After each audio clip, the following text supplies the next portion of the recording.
Boa noite, meus irmãos. Graça e paz. Gente, que privilégio estarmos aqui. Pode tomar o seu lugar. E é sempre um tempo muito enriquecedor, tanto para mim quanto para minha esposa, para Fran, estarmos com vocês. Essa amizade que já perdura por 5 anos, se eu estou certo na conta. É 5 anos, né? 5 anos, né, Diego? Aí, obrigado. Quase 5, né? O inimigo está furioso, irmão.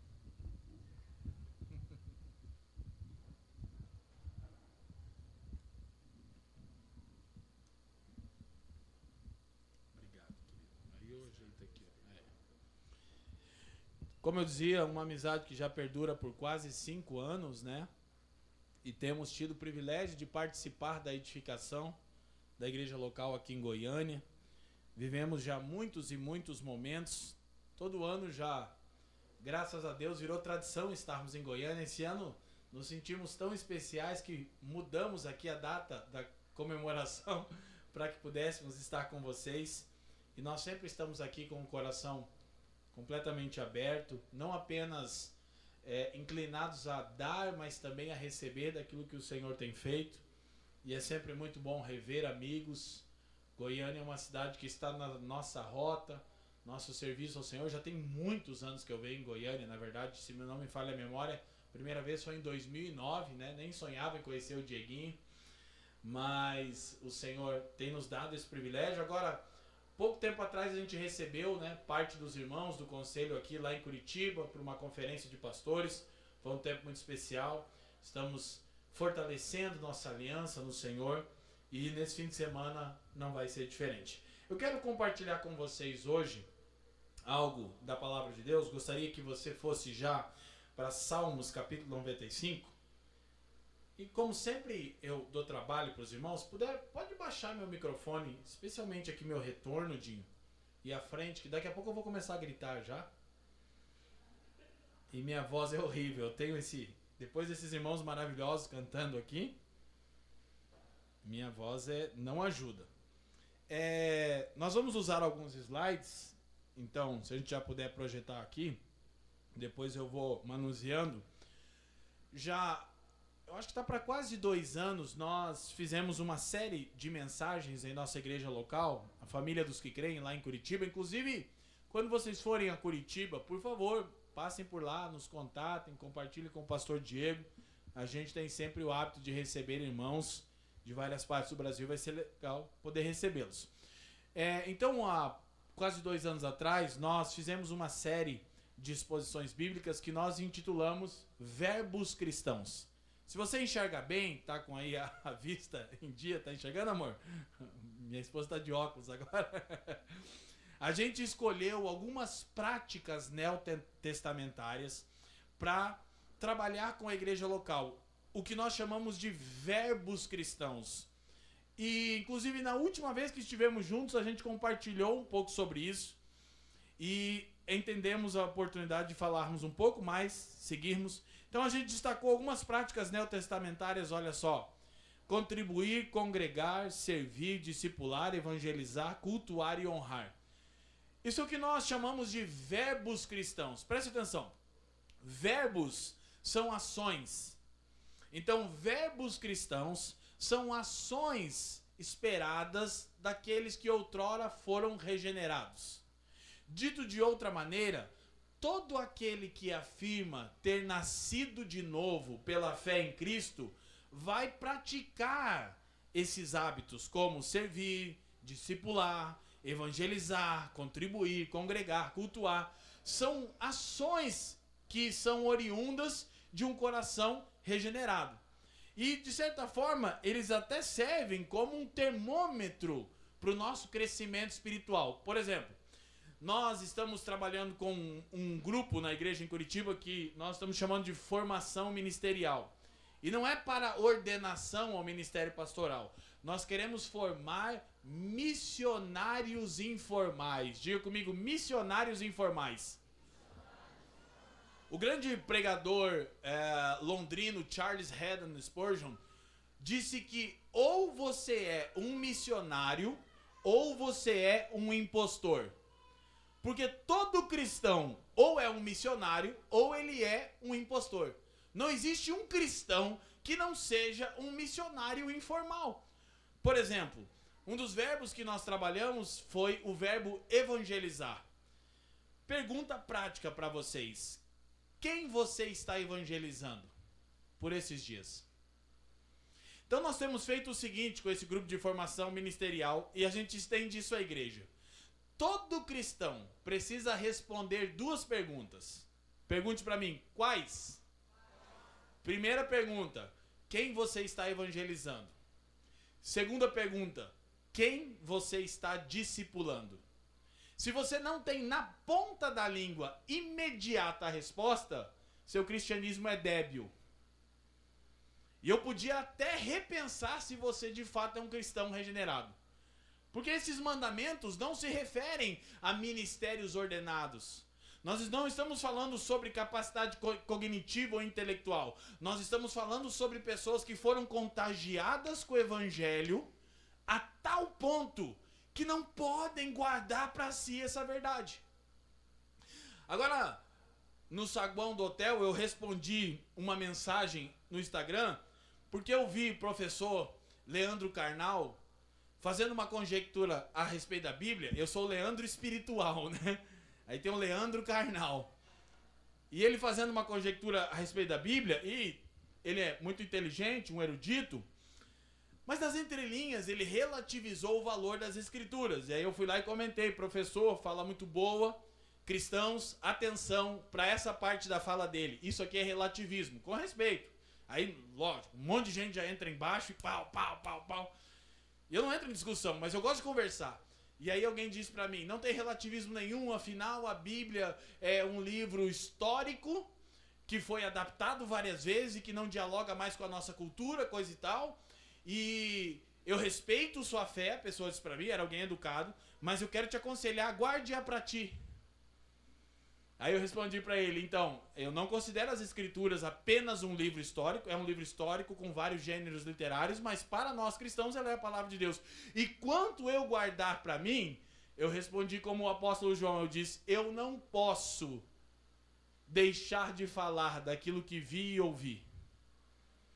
Então, voltando, todo cristão comum é um missionário informal que deveria responder de imediato duas perguntas objetivas.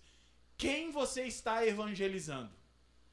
Com quem você está partilhando a boa nova do evangelho? É alguém da sua família? É alguém da rua onde você mora? É alguém do seu trabalho? É alguém do seu ambiente acadêmico? Porque se não tem ninguém, tem alguma coisa profundamente errada com o que você entende por ser cristão. E a segunda pergunta é, quem você está discipulando? Afinal, é a ordenança da grande comissão de Mateus capítulo 28. Jesus nos ordena a pregarmos o evangelho fazendo discípulos, ensinando-os a obedecer tudo que eu vos tenho ensinado. Então é bem simples, ninguém precisa de erudição para ensinar alguém a ser obediente a Jesus, basta você ser obediente a Jesus. E parte dessa obediência está em evangelizar e discipular, quem me entende, diga amém. Então isso é só um en passant da última coisa que nós falamos aqui, nós falamos sobre congregar e nós falamos sobre discipular. E hoje eu quero falar sobre um outro verbo cristão, lembre-se, verbos cristãos são comportamentos requeridos de regenerados. Então isso aqui não é um sermão para um não cristão. Isso é um sermão para alguém que afirma ter nascido de novo pela fé em Cristo Jesus. Quem me entende, diga amém. Salmo 95.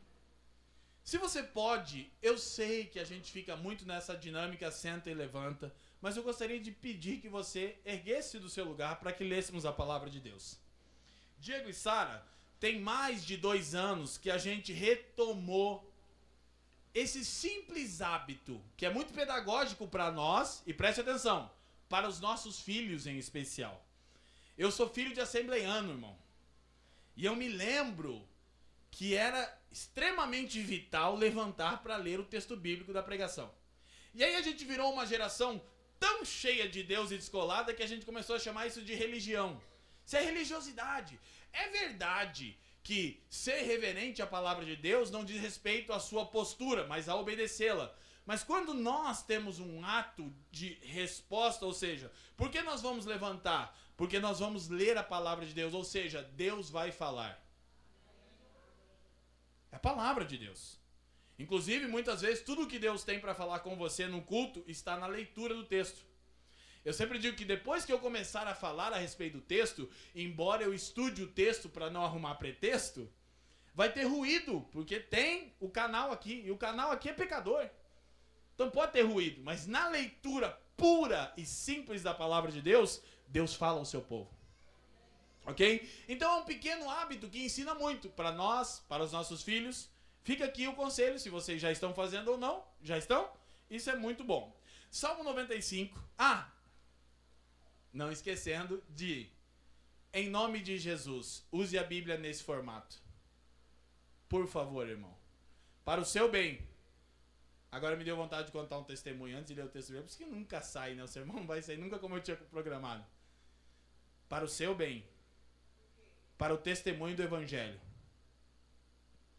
E para a pedagogia dos nossos filhos. É bom que eles nos vejam manuseando esse livro aqui. Tem a Bíblia aqui? Tem, eu também tenho. Tem as escrituras aqui? Tem, eu também tenho. Não troca por isso aqui, ó. Especialmente no culto dominical. Anda com a sua Bíblia. Porque nós acabamos de comemorar 500 anos da Reforma Protestante. Muitos irmãos derramaram sangue para que hoje você tivesse várias traduções e formatos desse livro sagrado na sua mão. Amém? Então se hoje você não tem, não trouxe, fica a dica. Culto público sempre com a sua Bíblia em mãos. Amém? Salmo 95. Testemunho fica para outro dia. Verso 1 nós vamos ler. Ok?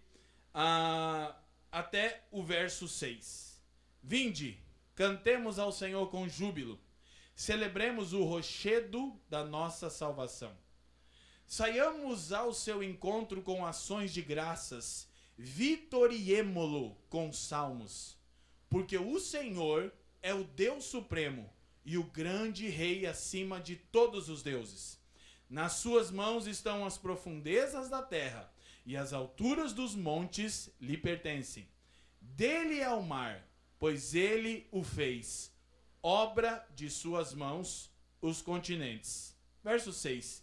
Vinde, adoremos e prostremo-nos, ajoelhemos diante do Senhor que nos criou. Essa é a porção da palavra de Deus para nós nessa noite. Oremos. Pai, te damos graças uma vez mais. Louvamos o seu nome pelo privilégio de nos reunirmos aqui num sábado como esse, onde nós estamos celebrando, Senhor, 4 anos desse movimento do seu Espírito chamado Família Fluir, mas em especial estamos nos lembrando da obra redentora do seu Filho. Nós queremos te dar graças porque temos o privilégio e a liberdade de nos reunirmos para cultuar e para aprendermos da sua palavra. Eu quero te pedir, Pai, que você faça cessar as distrações, inquietações e todos os ruídos que não procedem de ti entre nós. Aquiete as nossas almas, a começar pela minha, Senhor. Nós queremos absorver a instrução do seu Espírito mediante a sua palavra. Pai, eu te peço que você nos presenteie com o espírito de sabedoria e de revelação, para que os olhos do nosso entendimento sejam iluminados e possamos reconhecer a esperança da nossa vocação.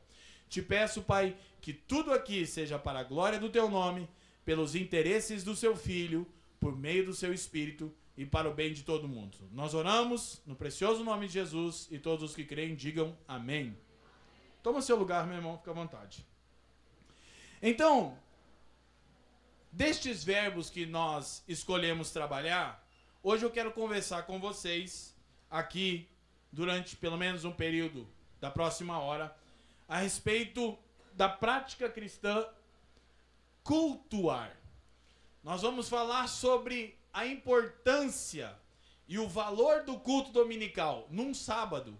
Isso é legal. Isso é chuva, esse barulho? Isso é muito bom, porque bastante chuva a gente não pode sair daqui, o culto pode se estender um pouco mais, né, gente? E na verdade eu e a minha esposa, nós somos profetas da chuva. O Diego sabe e a Sara. Não teve uma vez que a gente veio nesse Goiás, irmão, que não choveu. É porque a gente passa muito calor e a Fran já vem orando. Senhor, vai movendo. Eu vejo uma pequena nuvem do tamanho da mão de... Olha, ó, recebe aí, varão. Já vai recebendo aí o mistério. Amém? Então, gente, a gente vai conversar um pouco. E uma coisa que a gente assentou no coração, nesses 2 dias de celebração, é que nós queríamos falar com a igreja local mesmo. Então, nosso interesse não é mobilizar um monte de gente, fazer uma festa meio sem sentido. Não, nosso interesse é reunir, celebrar o que o Senhor tem feito entre nós, especialmente olhando para a sua palavra e conferindo nosso coração com as verdades de Deus. Para isso, como nós lemos esse salmo, na verdade tantos outros, mas especialmente o Salmo 95, é um convite ao culto do Senhor, que a gente vai chamar aqui de culto público, ou seja, o momento onde a igreja se reúne para adorar publicamente. Eu poderia até dizer, por exemplo, esse é o texto bíblico que nós acabamos de ler, só para nossa reflexão. O culto público, ele é várias coisas, e uma delas é que ele é um protesto quanto às lideranças humanas déspotas. Por exemplo, todas as vezes que nós nos reunimos em culto público, nós cantamos a respeito da vitória de Cristo e nós proclamamos o evangelho a respeito da vitória de Cristo. Sim ou não? Isso é, em certa medida, um ato político. Dito de outra maneira, se nós estamos afirmando, por intermédio da prática de cânticos e da exposição do evangelho, que Cristo é o Senhor, segue-se que César não é. E César aqui você entenda por todos os governantes que reivindicam para si messianidade.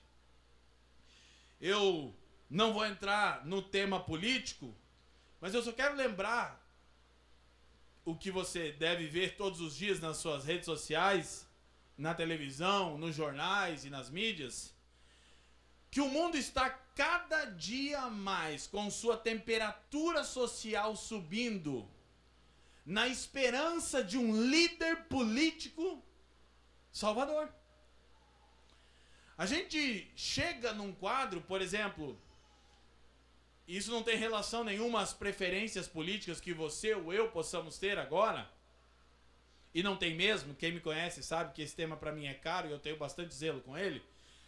Mas eu estava assistindo a notícia a respeito da vitória do prefeito de Nova York. Quem viu isso? Então isso aí vai dividir opiniões, e eu não tenho interesse nenhum na sua opinião sobre isso agora, se não é um assunto bíblico. Mas é só interessante perceber como o mundo está polarizado. Então você tem um presidente de uma postura radical nos Estados Unidos, que aparentemente representava a aclamação pública. Mas você tem a maior cidade dos Estados Unidos e a terceira maior cidade do planeta Terra votando radicalmente oposta ao que parecia ser. Isso só demonstra uma coisa para nós. Os homens escolhem seus lados e seus messias salvadores. E o que para um é um messias, para outro é um demônio. O que para um é um demônio, para outro é um messias. Quando a igreja tem o simples ato dominical de se reunir para cantar que Cristo é o Senhor, ela está dizendo que nenhum dos Césares que nós elegemos o é. Então isso é uma posição política radicalíssima, por exemplo. E o assunto aqui não é política, eu vou terminar agora. Qual é a sua posição? Minha posição você vai saber no culto dominical. Cristo é o Senhor. Ó, mas e aí que lado você está? Cristo é o Senhor. Mais radical do que isso, impossível. Entende? Então, nós vamos perceber ao longo das Escrituras razões pelas quais nós cultuamos e motivos ou a substância ou o conteúdo desse culto. Quando a gente olha para esse salmo, perceba o seguinte: note os imperativos. Primeiro imperativo, venham. Preste atenção, não é uma sugestão e nem um convite passivo. É um imperativo. venham. É uma ordem. Seguido desse imperativo tem outra ordem. Cantem. Só um parênteses aqui, os músicos vão me amar agora, Joás. Sabe quando você está adorando ao Senhor, e agora foi um momento muito agradável, quando a gente terminou essa canção, né, Consagração, que é uma canção interpretada pela Aline Barros, cantou todas as épocas da minha conversão, né, Essência da Adoração, né, Vineyards, a época lá de 20 e tantos anos atrás, e a gente parou num momento aqui, muito sabiamente dos músicos, e a gente ouviu só a igreja, a honra, a glória. Foi o melhor momento do louvor. Não é que eles não são bons músicos. É que não tem nada melhor do que ouvir o povo redimido cantando. E não apenas 3 ou 4 pessoas que estão aqui para nos servir e para conduzir. Mas quando toda a igreja canta, tem um peso diferente. Você percebe isso? Você percebe isso? Eu percebo. Porque isso tem relação com o que é o culto ao Senhor. Então ele diz, cantemos ao Senhor. E ele diz como? Com júbilo. Aí a gente tá aqui o ministro de louvor, tá aqui o pastor. Vamos, irmão, levanta a mão, pelo amor de Deus. Por favor, abre sua boca, irmão. E o salmista diz, venham, cantem, façam isso com júbilo. E aí a gente tá assim, ó. Ai, que hoje eu não tô legal. Presta atenção. Não tem relação com como você se sente. Tem relação com quem Deus é. E aí ele vai continuar, celebremos o rochedo da nossa salvação. Então, qual a razão primária de nos reunirmos? A obra redentora de Deus. Então, estarmos aqui não deveria ser de maneira impositiva, e tampouco deveria ser um mero programa social. Deveria ser encarado como um privilégio. E a razão é que Deus nos resgatou. Você e eu, tolos, emaranhados em pecados, desgraceira, como diz outra, bagaceira, no Goiás. Cristo nos alcançou e nos redimiu. Isso faz com que, quando nos reunimos, há uma coisa que desejamos, cantar com júbilo por causa da nossa salvação. Então, nós vamos percebendo que ele vai com imperativos de novo. Saiamos ao seu encontro, com ações de graças. Nós já temos todas as coisas, tudo nos foi dado em Cristo Jesus. Ainda que você morra dessa enfermidade aí, tudo te foi dado em Cristo. Ainda que você passe o resto da sua vida morando na Coab, tudo te foi dado em Cristo. E no culto público nós nos lembramos de coisas como essa, e a gente vai seguir olhando isso. Então ele diz, vitoriemo-los com salmos. Ou seja, agrada o Senhor cantarmos a respeito de sua salvação e rendermos glória ao seu nome com salmos. Porque ele diz, o Senhor é Deus supremo. Então agora ele sai das obras redentoras de Deus para a natureza divina de Deus. Ele é Deus supremo, o grande rei acima de todos os outros deuses, ou seja, todos os outros são falsos deuses, são ídolos, mas o nosso Deus é supremo. Inclusive há uma definição da palavra divino, que ela é bem mal compreendida por nós. Divinos significa um ser não criado. Portanto, não há nenhum outro ser divino que não Deus. Porque ele não é criado. Então, ele diz, nas suas mãos estão as profundezas da terra, as alturas dos montes lhe pertencem, dele é o mar, pois ele o fez. Olha só, redenção, natureza e atributos de Deus, criação, os motivos pelos quais nós reunimos para cultuar. Ele é o Redentor, ele é o Deus verdadeiro acima dos ídolos, e ele é o Criador de todas as coisas. Então, quando a chuva cai, nós podemos adorá-lo, porque ele criou todas as coisas e ele rega toda a vegetação com chuva em tempo oportuno. E aí o salmista continua e diz, obra das suas mãos, os continentes. E aí no 6 ele termina e diz, venham de novo, olha, imperativo, venham, cantem, celebrem, saiam, venham. São vários imperativos no texto, ele não está perguntando assim, ó, como você está se sentindo hoje? Ele está dizendo, adore ao Redentor, Criador, Deus Supremo. E aí ele diz, venham, adoremos e prostremo-nos. Ajoelhemos diante do Senhor que nos criou. Então isso aqui é só um pequeno insight das razões e do que é o conteúdo e a substância do nosso ajuntamento. Mas é curioso que isso parece não ser suficiente para muitas pessoas. Algumas pessoas pensam, bom, eu adoraria se Deus me desse um salário melhor. Eu adoraria se Deus me desse o homem ou a mulher que eu desejo. Ah, se eu trocasse de carro, aí então eu teria motivos para adorá-lo. Você percebe que a única razão pela qual o salmista adora a Deus é que ele foi salvo. Isso diz respeito ao salmista, o resto diz respeito a Deus. Ele é divino, ele é criador de todas as coisas e ele é o redentor. E nós éramos pecadores e fomos salvos. Então essa é a razão pela qual eu adoro. Então se eu não receber mais nada, eu tenho todos os motivos para cultuá-lo e adorá-lo. Então é interessante que, falando de música aqui, que não é bem o ponto, os salmos na história de Israel, eles são a história da redenção cantada. O que são os salmos? Eles estão cantando a história, estão fazendo isso especialmente para a lembrança e memorial dos seus filhos. Gente, pai e mãe, lembra que eu falei da Bíblia, que alguém pode ficar chateado? Você não sabe o impacto que tem seu filho, sua filha, seus netos verem você com a escritura aberta. Porque eu até hoje tenho as memórias da minha mãe, Elisete, mulher temente ao Senhor, e da minha vozinha, a dona Joraci, que está viva, do círculo de oração da Assembleia de Deus em Itajaí, Santa Catarina, chorando e cantando hinos com a Bíblia aberta. Eu tenho essa imagem. E nós perdemos isso. Seu filho tem essa imagem de você. Essa aqui ele não tem.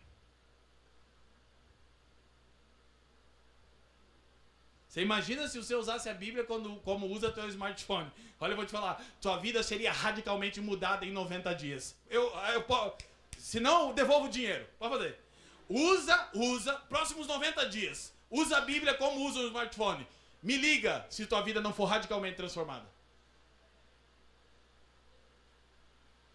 Esse é um outro problema, mas a gente só quer falar a respeito do foco aqui que temos no culto ao Senhor. Dito isso, eu vou contar esse testemunho que eu lembrei. Não é um testemunho meu, mas é um testemunho. Já tem pouco mais de um ano que eu tenho tido o privilégio de discipular, ainda que à distância, o goleiro da nossa seleção brasileira, o Alisson Becker, nosso irmão em Cristo, me procurou e Deus tem feito grandes coisas na vida dele. A gente passou uma temporada lá com ele, com o Tafarel. Meus amigos já conhecem essa história. Meu filho é goleiro, né? Tá toda aquela coisa bonita Jesus fazendo. E eu tenho falado pro Alisson, coisa que ele já fazia, mas tenho encorajado ele a fazer isso cada vez mais intencionalmente, de ele sempre estar com a Bíblia em público. Inclusive tem várias fotos aí na internet. Aí ele começou a criar o hábito. Chega jogo do Liverpool. Liverpool, Real Madrid. Essa semana nós ganhamos do Real, né? Os modinhos que torcem pro Real, desculpa aí, gente. Aqui, ó, desceu do ônibus. Aí desce o Mohamed Salah, que é o craque do Egito. Virgil van Dijk, que é o zagueiro. Desce o Alisson Becker. Aqui, ó. Só. Eu brinco com ele. Eu acho até injusto, porque eu tenho que pregar, eu tenho que ensinar. É só você pôr a Bíblia aqui. Aí ele contou uma situação que aconteceu recentemente. Tinha um rapaz que estava na saída do estádio lá do Liverpool e que estava querendo falar com o Alisson, muito emocionado. E um dia o Tafarel, que é nosso irmão em Cristo, se você não sabe também, que era o treinador de goleiros do Liverpool, é da seleção, viu o menino e o menino falou, eu preciso muito falar com o Alisson. E aí o Tafarel ficou constrangido e falou, tá bom, então eu vou falar com ele. Ele falou, Alisson, pô, o menino tá todo dia lá, fala com ele amanhã. Aí o pessoal não deixa os caras pararem o carro ali, né? Porque é tudo jogador multimilionário, tudo celebridade. Então combinou com ele numa outra esquina. Eles foram lá, motorista do Alisson, parou, o menino entrou na van, tal, e falou com o Alisson, olha, eu só precisava te dizer uma coisa. Aí o Alisson falou, fala. Falou, eu sou da Coreia e eu vim pra Inglaterra pra estudar. Ninguém na minha família é cristã. E nem eu era, e eu nunca tinha ouvido falar sobre o Evangelho. Mas você é meu ídolo. Ela disse, legal. Ele aí, um dia eu vi você com um livro embaixo do braço. E eu resolvi descobrir o que era aquele livro. E eu resolvi ler aquele livro, Alisson. E eu tô aqui dizendo que eu tô indo embora daqui uma semana pra Coreia. E eu me batizei alguns dias atrás, porque eu vi você com a Bíblia embaixo do braço. Louvado seja o Senhor, né? Eu falei pra ele, injusto, né? Eu tenho que estudar grego, hebraico, aramaico. Aí os irmãos falam que é muita filosofia. O Alisson é só carregar um negócio aqui. Então, a título de testemunho. Agora presta atenção, o culto público é um testemunho. Inclusive, desde que a gente plantou a Fluir, a gente está falando que essa igreja existe para ser o quê? Um testemunho para Goiânia. Então, quando a gente se reúne aqui, nós estamos fortalecendo a nossa fé, cantando ao nosso Redentor e testemunhando. Porque num sábado chuvoso como esse, a maioria das pessoas não estão dispostas a vir para o culto para ouvir 1h e 10 de sermão. Pra quê, gente? Tá chovendo. Caiu um pouquinho a temperatura, o goiano disse que tá frio. Se for para Curitiba, você morre, gente, né? A Sara tirou a roupa do guarda-roupa dela quando a gente entrou no carro. Eu falei, meu Deus, o que vai acontecer, mano? Não é porque... Falei, se vier o frio que você tá esperando, até no Alasca. Mas aí a gente lembrou que o goiano não tem oportunidade de usar roupa bonita, né? Só o curitibano tem, né? Fala a verdade, gente. Curitiba é muito europeia. Quem já foi? Quem já foi? Diferenciado. Se você foi e não concorda, é que você não tem visão espiritual.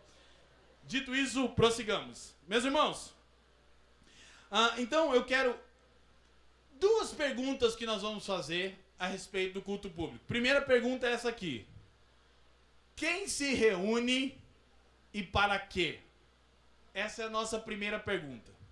A resposta é bem objetiva e a gente vai tentar construir ela. Lembre-se que a minha intenção é encorajar vocês a respeito do valor do culto dominical e da importância para a nossa formação dos nossos filhos e para o testemunho que nós temos que dar às nossas cidades. Então, primeiro, quem se reúne e para quê? Resposta bem objetiva. Quem se reúne? A igreja para sua mútua edificação. Ok, isso é bem simples, é bem básico e a intenção aqui é fazer isso, mas que a gente possa agora caminhar e pensar a respeito da história da redenção. Dito de maneira resumida, uma longa história também, nós fomos criados. Então todos os seres são criados por Deus. Pós-criação nós temos o relato de Gênesis capítulo 1 e 2. O relato da criação como um todo. Em Gênesis 3, nós chegamos ao relato da queda. E aí nós temos também aquilo que os eruditos chamam de proto-evangelho, que é quando Gênesis 3,15 diz que da semente da mulher viria um descendente que esmagaria a cabeça da serpente. É a primeira menção do evangelho nas escrituras, Gênesis 3,15. Mas nós encontramos a queda e o homem se rebela contra Deus, no seu desejo de ser seu próprio Deus. E essa ruptura traz o caos, então, e a morte sobre o homem e sobre toda a criação. Então, todos os seres humanos são criados por Deus. Mas há um povo específico que, por causa da vontade soberana de Deus, além de ser criado, foi redimido. Ou seja, nasceu de novo. Vocês lembram a conversa de Jesus com Nicodemos em João capítulo 3? Jesus começa a falar a respeito do reino de Deus. E Nicodemos, que era um mestre da lei, ele interpela o Senhor e diz, eu não consigo entender o que você está falando. Então escute, se você não consegue entender o que eu estou falando, é perigoso. Aí Jesus diz, é que você precisa nascer de novo, Nicodemos. Eles não, agora é que piorou mesmo. Aí o que você quer dizer? Que eu tenho que voltar? Como é que eu vou entrar no ventre da minha mãe de novo? Jesus falou, cara, escuta, se eu te falando de coisas naturais você não entende, como eu vou te falar sobre as espirituais? Aí Nicodemos falou, não, agora é mesmo que eu não entendi. Basicamente, Jesus estava dizendo a Nicodemos, quando você crê em Cristo como Deus que encarnou, a propiciação pelos nossos pecados, você nasce de novo, você é regenerado, gerado outra vez. Quem me entende, diga amém. Então, há um povo que além de ser criado, como todos os homens, é também redimido. Esse povo é chamado de a família de Deus. Então, de certa forma, olhando de uma determinada perspectiva, o plano eterno de Deus é redimir homens de todas as tribos, línguas, povos e nações, escutem, e constituí-los a sua família. Isso é o plano eterno de Deus, ok? Então, criados e redimidos. Mas há um terceiro movimento que o próprio Deus faz. E presta atenção, tudo é obra de Deus, do início ao fim. Deus cria, Deus redime, e depois de redimir, Deus reúne. Diga comigo, Deus cria, Deus redime, Deus reúne. E aqui nós chegamos no ponto da nossa reflexão. Então, preste atenção. Nós somos criados, redimidos e reunidos pelo Deus triuno. Agora, preste atenção.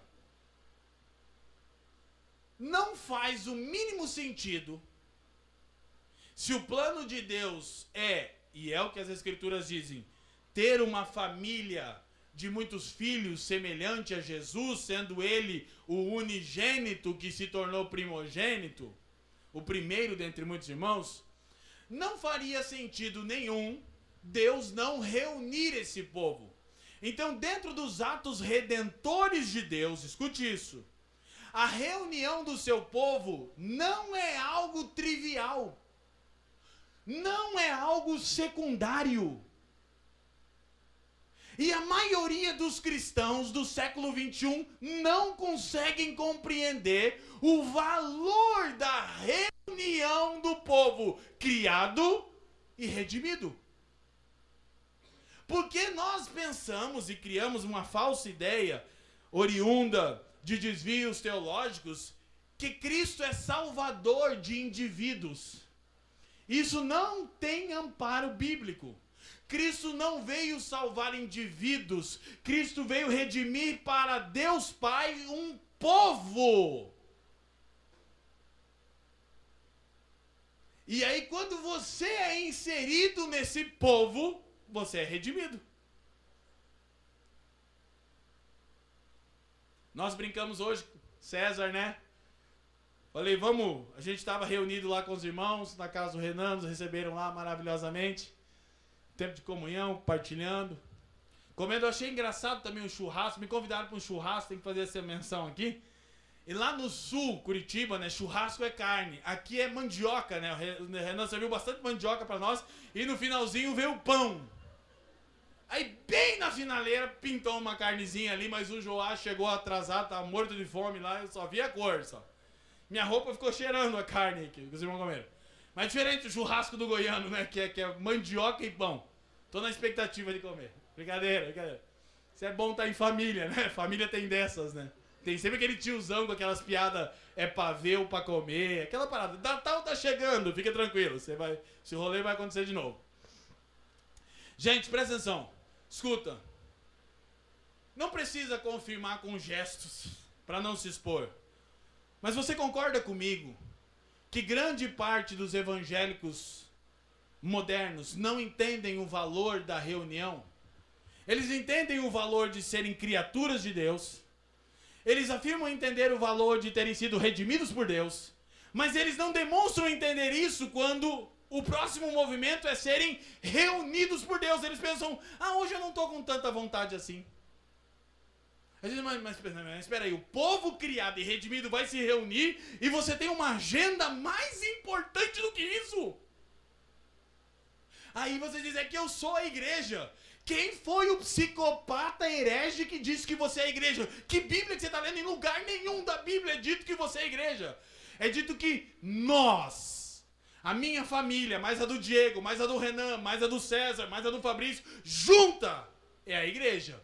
Você não é a igreja. Não existe isso. Você é uma pedra viva. Templo é quando a família reúne. Quem está me entendendo? E a nossa geração, ela está muito descolada. Ela está contra a religião. Galera do fogo, galera da unção, galera que faz quando quer. Não, gente. Preste atenção. A ação de Deus em reunir o seu povo é vital para o andamento, para o desdobramento da sua obra redentora. Aqui no Goiás não tem muito isso, mas lá em Curitiba os crentes faltam culto por qualquer coisa. E como muitos deles se frustraram com falsas igrejas e lobos que se diziam apóstolos, pastores que te enganaram, agora que você encontra uma igreja bíblica que não te oprime, você acha que você pode decidir quando reunir e quando não reunir. Quer dizer, uma comunidade inteira para a sua agenda, para obedecer os imperativos, vinde e adoremos ao Senhor, mas você tem algo mais importante para fazer. Por quê? Você está refletindo só o espírito da sua época. Você colocou o indivíduo acima da comunidade. No caso, o indivíduo é você mesmo. E aí nós temos de bate-pronto jargões para dizer que isso é ativismo religioso, que isso é manipulação, que isso é imposição, que eu estou me sentindo violentado na minha consciência. Tu é que não é crente. Porque crente nenhum ficaria ofendido em ser admoestado e encorajado a reunir com o povo criado e redimido. Porque isso é uma bênção, porque isso é um privilégio. Não tem chuva, não tem sol, não tem fui para o interior, não tem, é um privilégio. Inclusive a gente faz isso num dia específico da semana por uma razão, a gente vai chegar lá. E graças a Deus a gente pode se reunir em tantos outros dias como hoje, mas há um dia que na tradição do povo de Deus tem sido escolhido por isso, e a gente vai falar já já por causa do quê. Mas eu quero realmente, irmãos, chamá-los a refletir que cultuar não deveria ser para você resultado de imposição, e nem deveria ser para você mais um programa na sua agenda. Deveria ser o centro da sua agenda. Qual é a coisa mais importante da semana? O culto da igreja local. O resto todo vai se adequando com o culto da igreja local. E aí você percebe como isso é ofensivo para uma geração centrada em si mesmo, egoísta. E o grande ponto é que eu não estou perguntando o que vocês acham, eu estou só compartilhando o que as escrituras dizem. Porque o que você acha não tem valor, irmão. O que a Bíblia diz é que importa. E também as minhas opiniões não têm nenhum valor, mas o que a Bíblia diz importa. Porque afinal nós não somos o povo que crê no sola escritura, que concordamos e celebramos 508 anos da Reforma Protestante no dia 31 de outubro. Então sola escritura significa que a Bíblia é suficiente, ela é regra de fé. E a Bíblia diz que o povo de Deus se reúne regularmente, porque é o terceiro movimento de Deus na obra redentora. Cria, redime,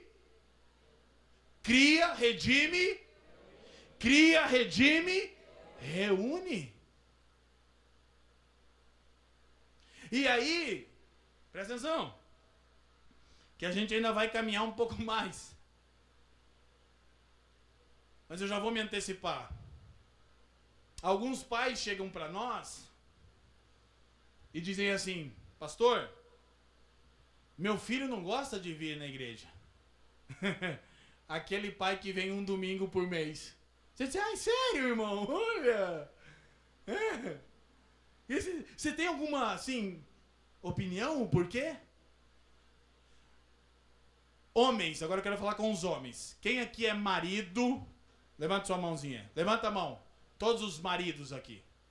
Você precisa ser a pessoa que no domingo acorda com um sorriso na cara e diz: hoje é o dia do Senhor. E você é o primeiro a se arrumar. Você é o primeiro a estar pronto. Você é o primeiro a lembrar a sua família que é o dia do Senhor. Que historicamente, por mais de 2000 anos, o povo criado e redimido tem se reunido para o louvor da glória de Deus, para a sua edificação e para o testemunho do Evangelho.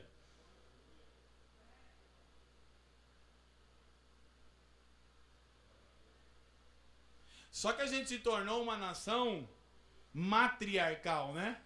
Eu também sou de uma família em que era minha mãe que temia o Senhor. Graças a Deus, funcionou. Mas essa função de liderar espiritualmente a casa, homens, é de vocês. O homem é quem lê mais as Escrituras. O homem é quem ora mais. O homem é que mostra o valor da igreja local para a sua esposa e os seus filhos. Isso é ser homem à luz das Escrituras. E se você precisa de ajuda, chame homens mais maduros e seja humilde. E diga, eu nunca tive esse hábito, me ensine como. Ok, estamos aqui para isso. Isso não é um sermão para condená-los. É um sermão para estimulá-los, é um sermão para encorajá-los. Há tempo de corrigir isso. Tudo bem, vamos corrigir. Não é para desanimá-los, despedaçá-los de vez. Mas o homem lidera a sua família no Senhor. E quando chega o domingo é o dia do Senhor. Então não importa que horas a gente foi dormir sábado ou onde a gente estava, domingo se reúne com o povo de Deus. E isso não é um fardo para nós, é um privilégio. Nós nos alegramos muito porque o nosso filho Benjamin ama a igreja. E ele é um adolescente como qualquer outro de 13 anos. Teimoso, chato, acha que entende a vida. É igual o seu, é tudo igual, vem de fábrica desse jeito, gente. Mas tem uma coisa, dentre outras, que a gente cultivou no coração dele, que é o valor da igreja local. Então ele gosta de estar com a igreja local. Ele ama estar reunido no domingo com os irmãos. E está entendendo o valor disso? Quem me entende, diga amém. Então, a reunião é um movimento central nos atos redentores de Deus. E a gente vai chegar lá. Ok? Mas há algo que muda à luz do Novo Testamento. O lugar de adoração na nova aliança, dispensação que vivemos, não está relacionado a uma localização geográfica, é verdade? Ou a uma estrutura física. Mas sim a um povo reunido.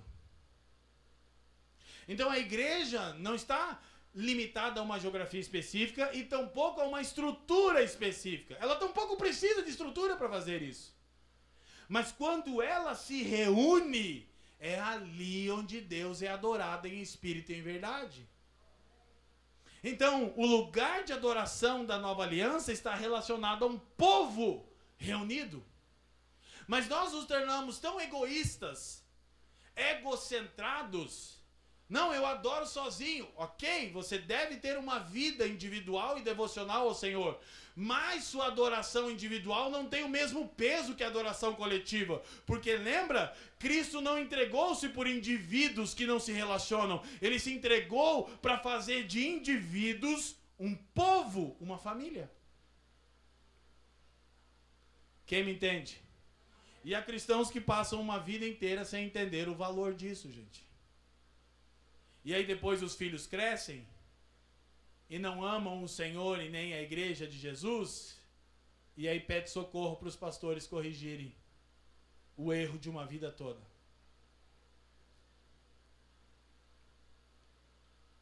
Porque os nossos filhos, eles estão nos observando. Sabe essa coisa aqui, ó, tá aqui com a Helena. É fácil ter bebê pequeno? Mas tá bom, eles não estão incomodando. Esse é o ambiente deles. Isso está formando quem eles são. Caio. Você que pensa que eles não estão entendendo. Eles entendem é tudo, é um perigo. E crianças fazem as perguntas teológicas mais difíceis da história. E eles vão sendo formados na comunidade. E a gente vai chegar, vai avançar nisso. Então preste atenção. Outra verdade para nós. A igreja é mais do que uma reunião, porém, nunca é menos do que uma reunião. Lembra, a igreja é que está no âmago do propósito eterno de Deus, não indivíduos separados.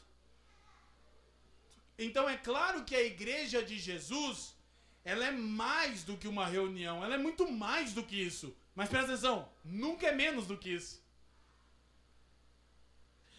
Dito de outra maneira, escute, não tem igreja sem reunião. Embora ela seja muito mais do que a reunião. Ela é o posto avançado, a embaixada do reino de Deus, ela é muito mais. Mas nunca menos do que uma reunião. Diga comigo, a igreja é mais do que uma reunião. Porém, nunca é menos do que uma reunião. De novo, eu te lembro, salmos são a história de Israel, o povo criado e redimido por Deus cantado. E eles usavam o cântico de maneira pedagógica para memorização dos seus filhos. Como que Deus fez isso com Israel? Deus fez isso estabelecendo 7 festas fixas, que todos os anos tinham que ser celebradas do mesmo jeitinho. São 3 festas, na verdade, que se desdobram em 7. Há 3 festas principais. E essas festas, escute, tinham um único objetivo, de lembrar o porquê Deus havia redimido aquele povo. Para quê? Para reuni-los para o seu louvor.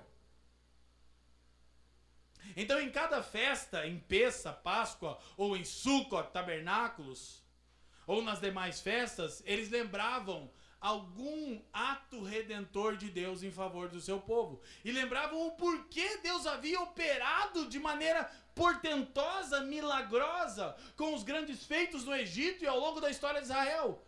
E os filhos eram relembrados daquela verdade. E eles celebravam aquilo por dias. Então, nós precisamos entender. E no Novo Testamento, tudo isso se cumpre porque essas festas eram sombras e tipologias e figuras da pessoa e da obra redentora do Cristo. Mas no Novo Testamento tudo se converge no corpo de Cristo, que é a igreja. Não vou abrir o texto, mas Paulo explica isso em Colossenses, capítulo 2, especialmente para quem quer depois olhar em casa. A igreja é a realidade de todas aquelas coisas que eram sombras. Então quando o povo de Deus se reúne, escute. E eu quero que você questione o que eu vou dizer. E vá procurar se tem amparo bíblico. Deus é onipresente. Amém? Isso significa o quê? Que Ele está presente. Ele está presente em todos os lugares. Mas se eu afirmar que Ele está presente de maneira especial e distinta na reunião da igreja,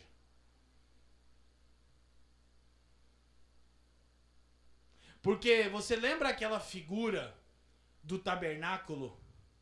Inclusive a gente tem algumas bíblias de estudo que trazem essa figura, e com a coluna de fogo, o antigo CD do pastor Antônio Cirilo, quem é dessa época, A Presença da Glória, ô CDzinho bom, hein?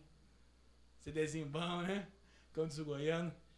Tinha de dia a coluna de nuvem, de noite a coluna de fogo, o símbolo do Shekinah, presença manifesta. Deus onipresente em todo lugar. Shekinah onde? Na reunião. Lembra aquele antigo louvor? O Shekinah de Deus vai descer sua glória. Já sabe que eu não sou cantor, né? Alguém lembra dessa música? Não? Meu Deus do céu. Tô ficando velho. Tinha do Fernandinho, então, que é mais? Derrama a tua Shekinah. Não conseguiremos. Você canta assim, né? Então, presta atenção. Deus é onipresente? Sim, Ele está presente em todos os lugares, mas sua Shekinah, presença manifesta, densidade, é na reunião. E as Escrituras mostram isso, tanto no Antigo quanto no Novo Testamento. Mas lembre-se, não está relacionado a um lugar geográfico ou uma estrutura física, mas a uma reunião. Criados, redimidos, reunidos. Vamos prosseguir. Eu já mencionei isso e eu quero relembrar. Olha só. Efésios 2,19 diz que nós nos tornamos a família de Deus. Isso implica que a menor expressão do povo de Deus é a igreja local. Ela é o que podemos chamar de família estendida. Diga comigo, família estendida. Presta atenção. Eu quero sugerir que vocês usem esse termo aqui. Usem e abusem desse termo. Vou explicar ele. Família estendida. Por quê? Preste atenção. Primeira coisa, à luz de todas as Escrituras, a menor expressão do povo de Deus não é sua família. É a igreja local. Porque sua família não representa o povo de Deus por uma razão óbvia. Ela é unida por laços sanguíneos, biologia. Por isso que o Novo Testamento usa abundantemente terminologias de família. Como nós chamamos um ao outro? Irmão, irmã.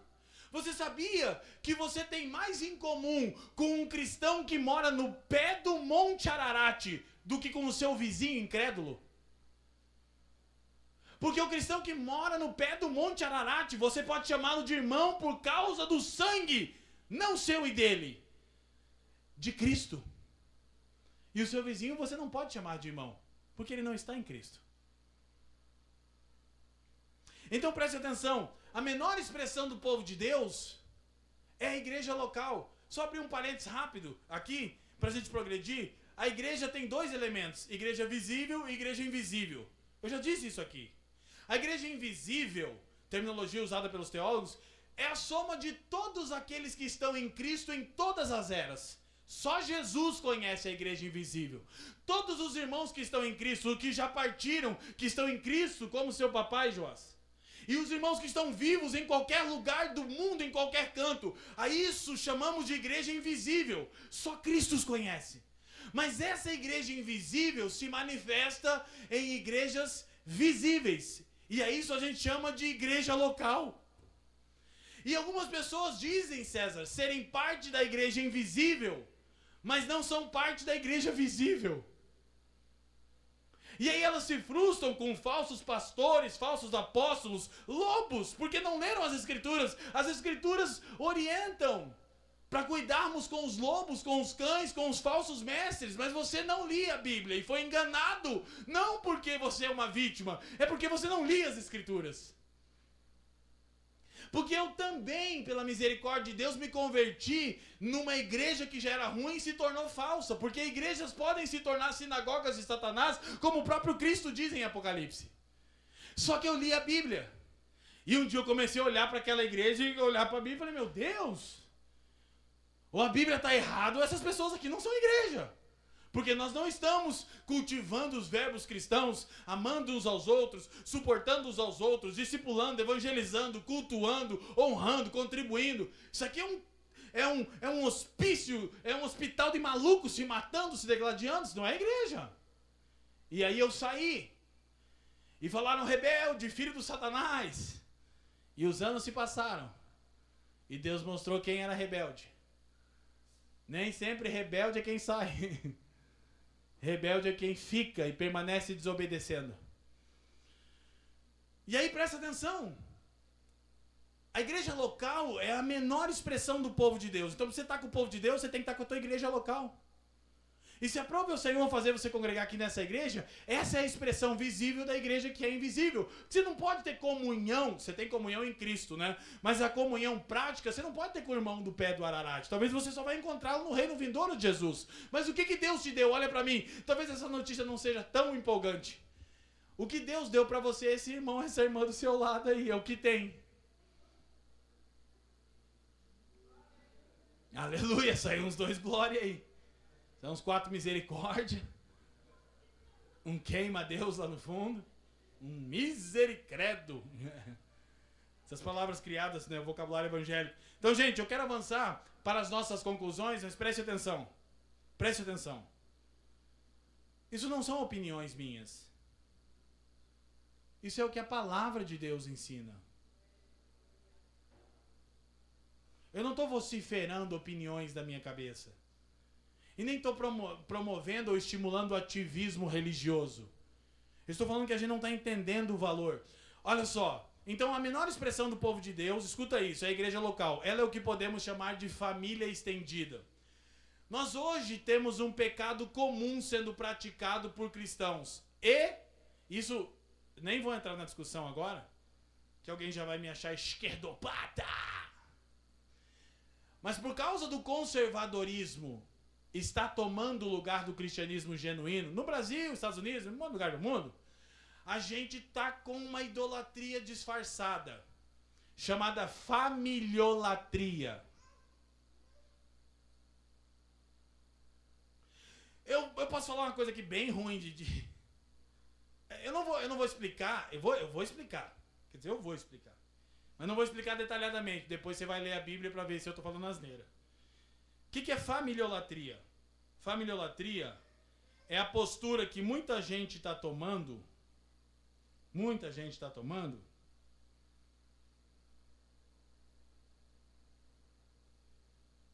E que é o tipo de coisa que é muito difícil de ser confrontada. Irmão, não tenho te visto na vida da igreja. É, pastor, é que eu estou cuidando da minha família. Nossa, meu Deus. Quem sou eu, né, para falar? Você está cuidando da família, dos filhos. Irmãos, você não acha que você está trabalhando muito? Não, é para minha família. Oh, vocês viu como isso é tipo intocável? É um poste ídolo.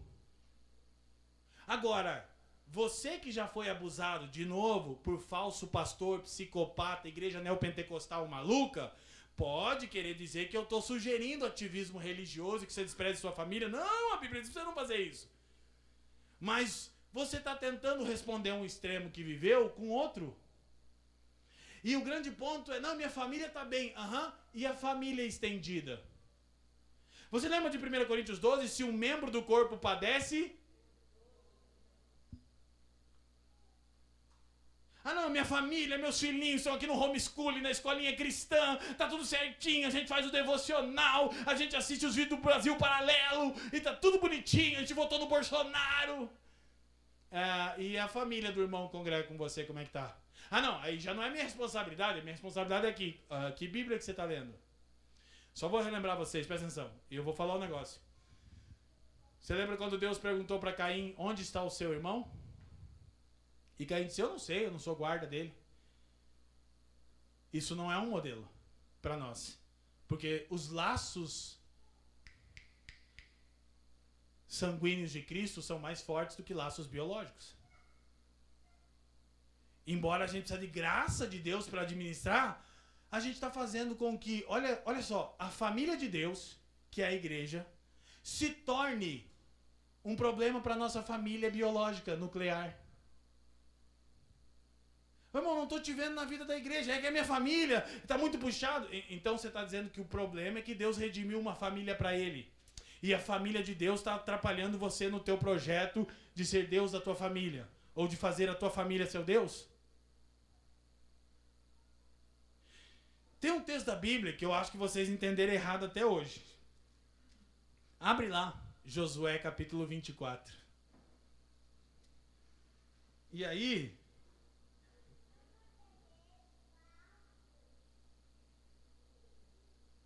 olha o que diz, e esse aqui é complexo, hein?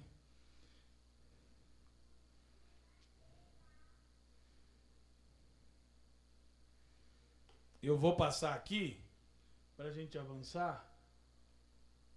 Aqui, mas deixa isso aqui, a gente já lê isso. Josué 24, quem achou?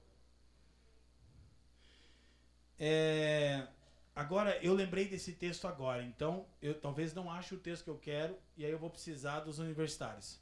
Mas acho que está por aqui. Josué 24, 14. Lembra a história? Josué lidera Israel, atravessa o Jordão, ele é o discípulo de Moisés e tal. Agora, pois, temei ao Senhor e serviu com integridade e com fidelidade. Deitai fora os deuses aos quais serviram vossos pais da além do Eufrates e no Egito, e servi ao Senhor. Ok, até que tá bom. Josué como um líder. Certo? 15. Porém, se vos parece mal servir ao Senhor, escolhei hoje a quem servais. Continua. Esse texto é conhecido. Se aos deuses a quem serviram vossos pais que estavam da além do Eufrates, ou aos deuses dos amorreus, em cuja terra habitais. Todo mundo junto, na parte final do versículo famosinho. Vai lá. 1, 2, 3. Eu e a minha casa serviremos ao Senhor. Olha que lindo. A gente fez até música. E se eu te falar que isso foi pecado da parte de Josué? Sabe por quê? Responde para mim qual é o próximo livro. Josué... sabe, tem uma musiquinha da Ana Paula Valadão que pode te ajudar. É porque as crianças decoraram melhor que vocês. Juízes. Agora presta atenção.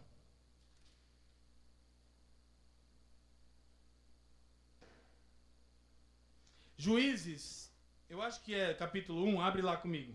Vamos achar esse versículo. É o versículo onde diz que se levantou uma geração que não conhecia o Senhor. Se alguém tem Bíblia para buscar, aí busca aí. Não tem problema, tá na Bíblia, mas eu queria mesmo ler com vocês, sabe? Ah, vai ser Josué capítulo 2. Espera aí que eu já acho. Eu tô com uma Bíblia nova hoje, eu comecei a usar uma versão nova. 2:10. Isso, obrigado. Josué 2:10, abre aí na sua Bíblia. Seguinte, sirvam ao Senhor e não sirvam os falsos deuses. Mas também, se não parecer bem para vocês servirem ao Senhor e servir os falsos deuses, escolham hoje. Eu tô nem aí. Porque eu e a minha casa serviremos ao Senhor. Mas peraí. Josué foi levantado para ser líder da casa dele ou de Israel?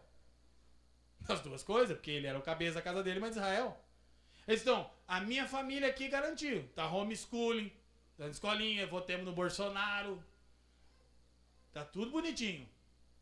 A gente fala mal de gay, a gente fala mal de esquerdopata, comunista. Aqui a gente é crentinho. Eu e minha casa vamos servir o Senhor. Você vê o que faz. Resultado disso. Juízes 2:10. Foi também congregada a seus pais toda aquela geração. Geração de Josué, que diz que faleceu no versículo 8. E outra geração após ele se levantou. Lê comigo aí na sua Bíblia. Que não conhecia o Senhor, nem tampouco as obras que fizeram. Então fizeram os filhos de Israel que era mal perante o Senhor, pois serviram aos Balaíns. Deixaram o Senhor, Deus e seus pais, que o tirara da terra do Egito, e foram-se após outros deuses, dentre os deuses das gentes que haviam ao redor deles, e o adoraram. E provocaram o Senhor a ira. Sabe o que aconteceu? Josué diz assim, da minha família eu cuido. A família de Deus que se exploda. Israel entrou no período de mais sofrimento do que durante a época do Egito. E se você conhece a Bíblia, você vai ver os ciclos de queda, revitalização. Levantava um juiz, livrava o povo. 30, 40 anos o povo abandonava o Senhor. Levantava outro juiz, livrava o povo. 30, aí é Débora, Sansão, Baraque, sabe? Você já leu a Bíblia? E eles vão passar dezenas e dezenas de anos experimentando a ira de Deus, porque Josué disse, eu e minha casa vamos servir o Senhor. Vocês vejam o que é melhor para vocês. Então, quando Josué morreu, é a Bíblia que diz, não minha opinião. Se levantou uma geração que não conhecia o Senhor e nem os seus grandes feitos. Porque Josué não estabeleceu sucessão, os princípios de culto, as festas. Ele foi um grande líder militar. Foi um terrível pastor para Israel. E aí volta. Familiolatria é a prática de idolatrar a família.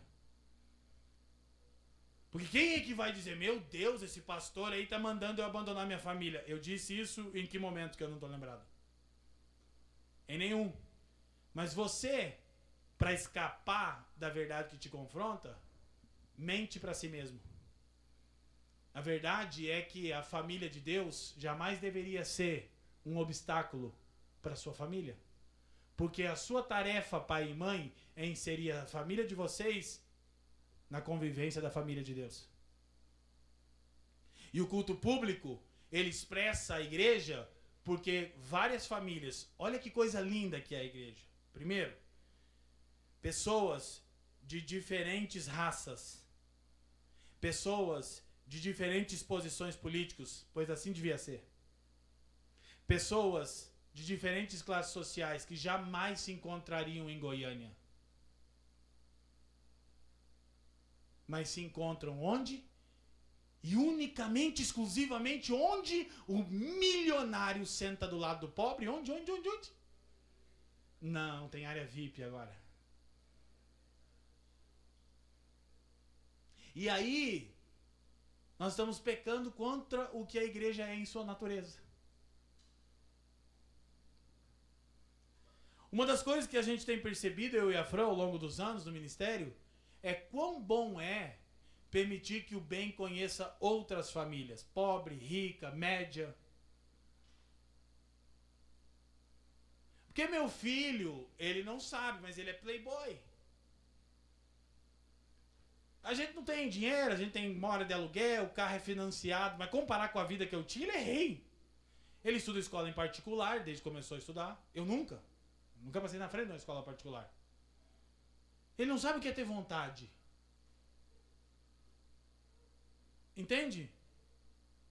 Ele faz pouco caso de coisas que pra mim, assim, é maravilhosas. A gente teve lá com os nossos amigos, com o Alisson, eu falei, a gente foi no Anfio, aí tava o Alisson e o Tafarel cozinhando pra nós, eu tava quase morrendo, o Tafarel fez uma macarronada pra mim, gente, desculpa aí. Eu sei, me perdoa, cara, vocês jogaram aonde, gente?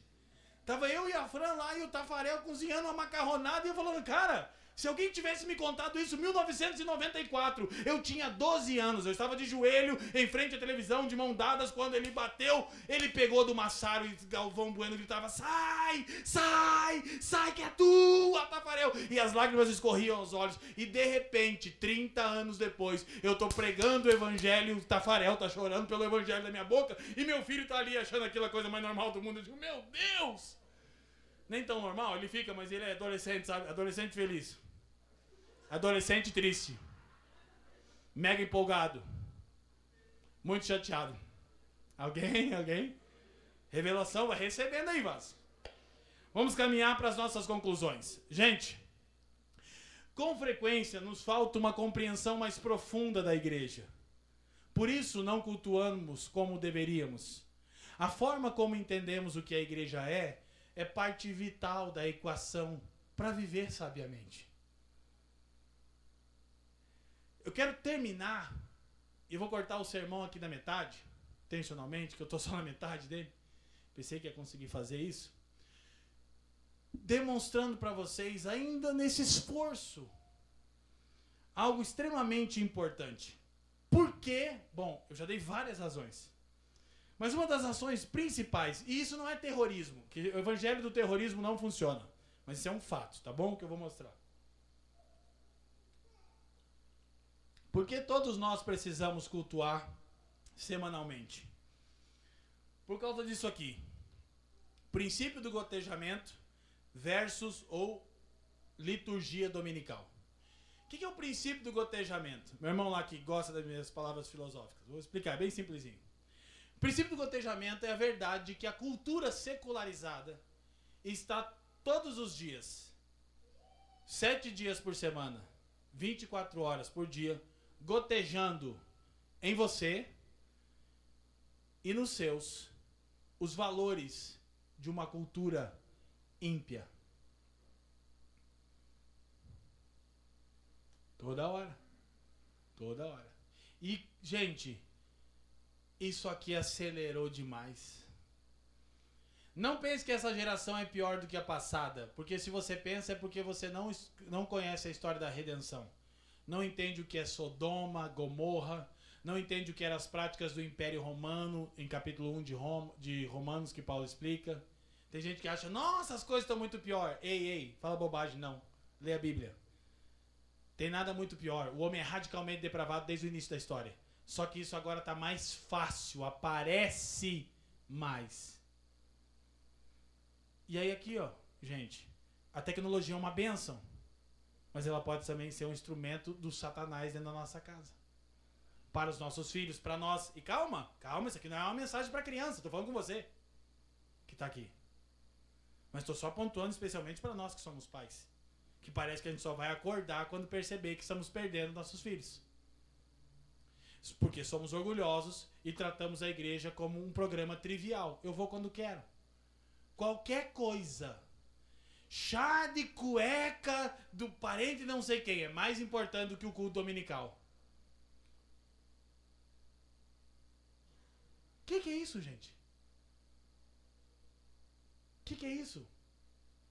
A gente tem chamado alguns irmãos à repreensão lá em Curitiba que fazem nosso culto dominical é domingo pela manhã. É só domingo pela manhã, não tem 200 cultos na semana. Nós não somos psicopatas como os falsos pastores e as falsas igrejas que vocês escolheram. Não, fica tranquilo. É só domingo de manhã. O cara vai casar, ele marca o casamento domingo de manhã. Convida metade da igreja e convida um dos pastores. O que a gente está fazendo? Não fazemos mais casamento no horário de culto. Ai, não, horário de culto não. Você já sabe qual é o horário de culto. Marca à tarde. Marca no sábado. No horário de culto, não. Não vai ter pastor para te casar no horário de culto. Por quê? Porque o horário em que a igreja reúne para cultuar é o momento mais importante da nossa semana. Inclusive, muito mais importante do que o seu casamento. Entendeu?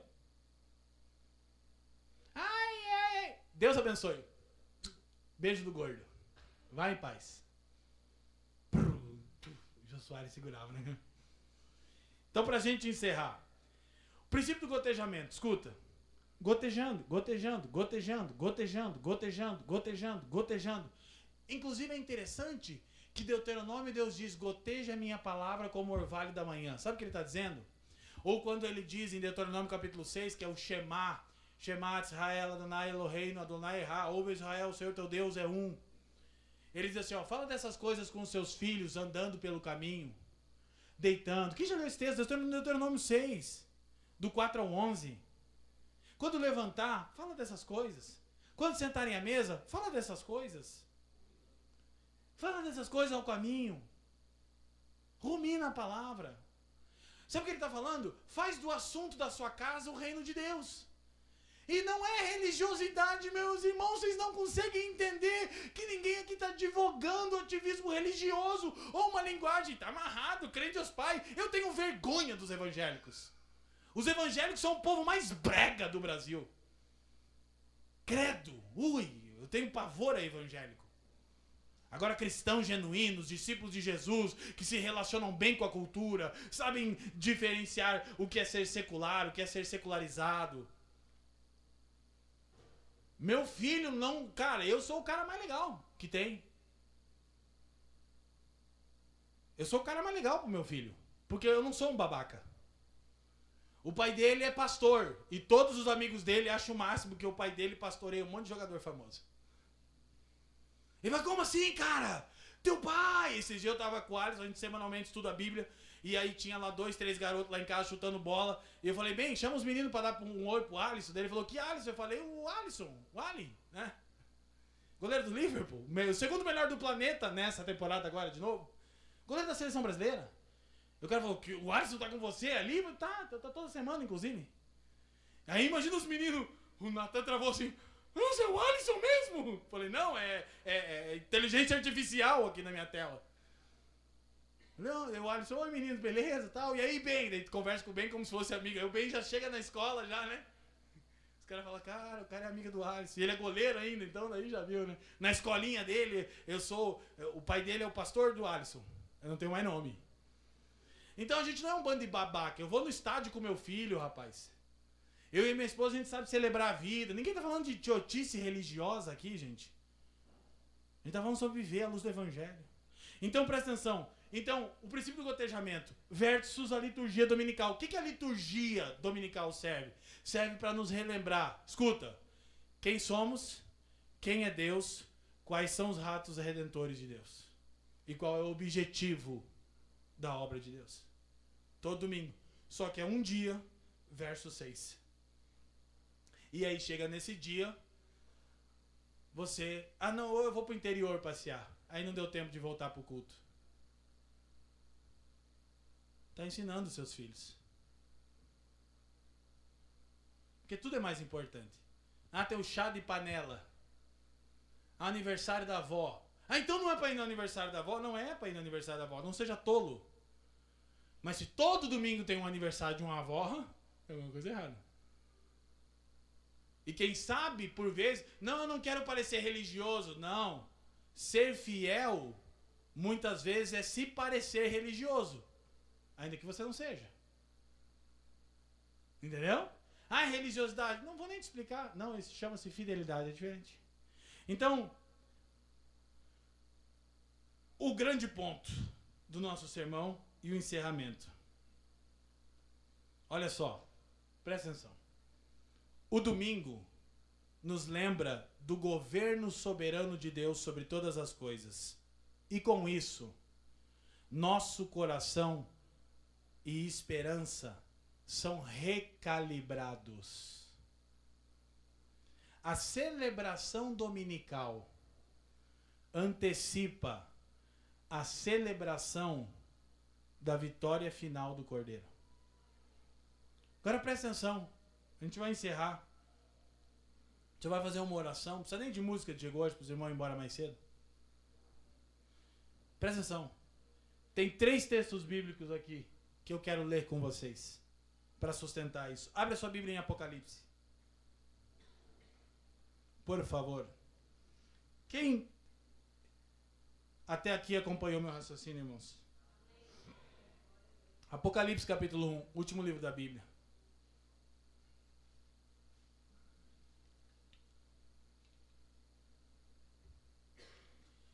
Primeira coisa, o domingo nos lembra do governo soberano de Deus sobre todas as coisas, e com isso nosso coração e esperança são recalibrados.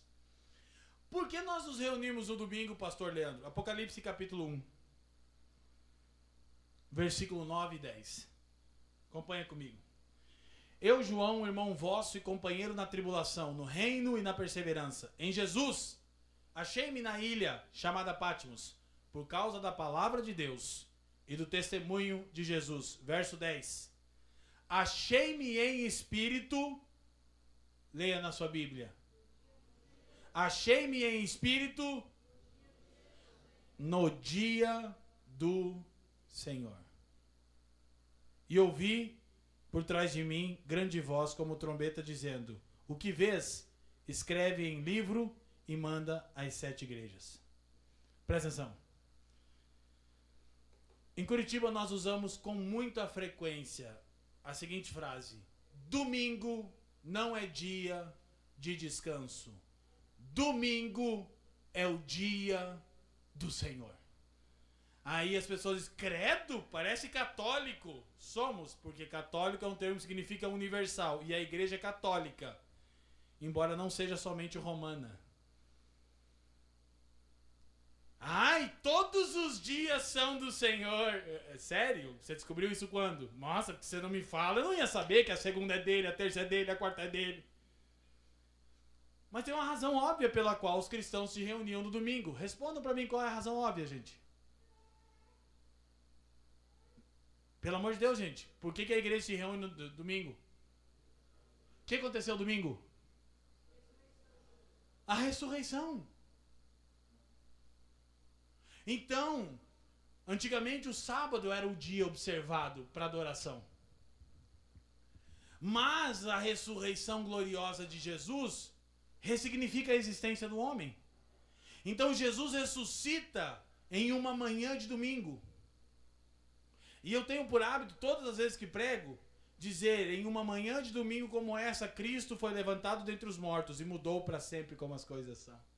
Então domingo é o dia que eu levanto e a primeira coisa que eu lembro é: Cristo ressuscitou dentre os mortos.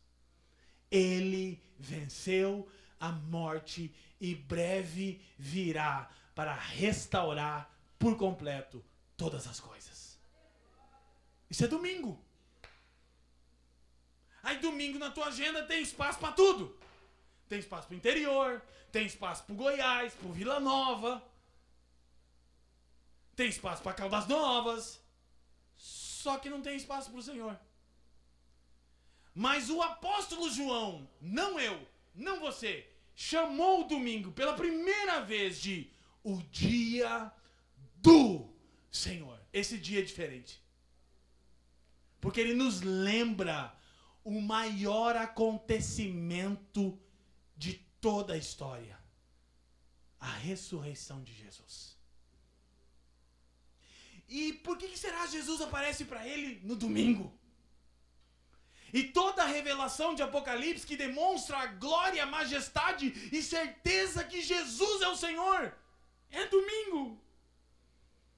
Então os discípulos: uau, esse é um dia especial. É um memorial, porque Deus é um Deus de memoriais. Lembra, as festas são memoriais. A palavra festa em hebraico é mohed, que significa memorial. E Deus fica dizendo para Israel, perpetuamente, perpetuamente, perpetuamente, para sempre você tem que fazer isso. E aí a nova aliança ressignifica e diz, agora o dia do Senhor é domingo. Eu não ousaria dizer que Jesus vai voltar no domingo, porque a Bíblia não diz. Mas eu acho que sim.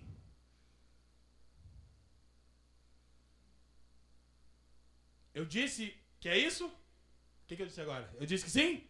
Eu disse eu? Mas eu acho.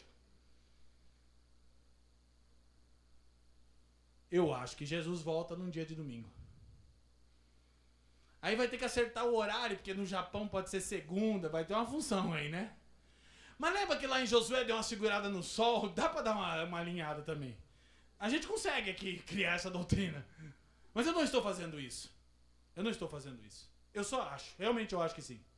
Por milhões de razões que eu encontro na Bíblia. Mas a Bíblia não diz. Dia e hora ninguém sabe. Não importa. Importa que ele vem. Mas o domingo é um dia diferente. E no domingo acontece uma coisa. Primeira coisa.